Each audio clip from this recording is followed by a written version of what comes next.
මේ ප්ලේස් එක මේ දවස්වල නම් වතුර නැහැ. හැබැයි වෙනදට නම් ගොඩාක් ලස්සන තැනක් මෙතන. වතුර පිරීලා ඉතිරිලා යන තැනක්. මෙන්න මේ වගේ තමයි මේ දවස්වල නම් තියෙන්නේ. අපි බලමු ඉස්සරහට ගිහිල්ලා කොහොමද තියෙන්නේ කියලා.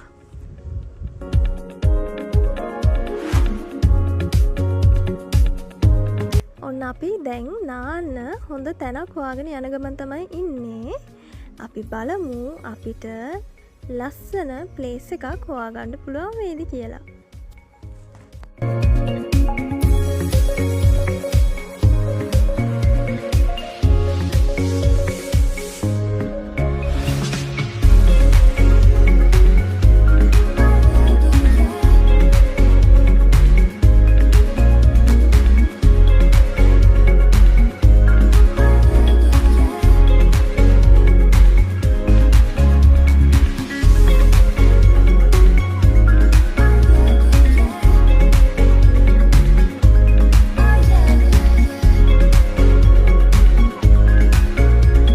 අපි ටිකක් ඇතුළට එන්න වුණා. මොකද මේ වෙලාවෙත් ගොඩාක් කට්ටිය මෙතන නාන්න ඇවිල්ලා හිටියා.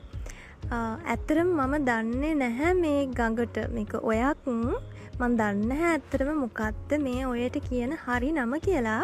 දන්න කට්ටිය කියාගෙන යන්න.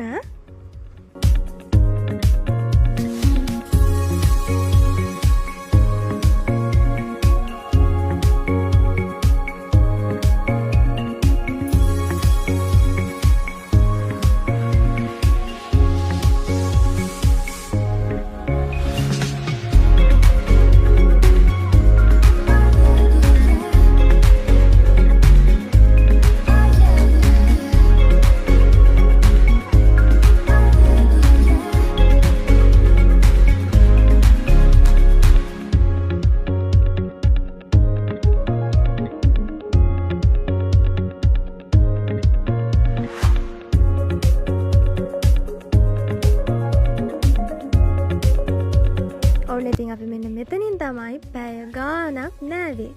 ඉතින් ඕගොල්ලෝ මෙන්න ප්ලේස් එක මේ ගඟට කියන නම දන්නම නම් කමෙන්ට් එකක් දාගෙන යන්න. හැමෝටම සුබ දවසක්.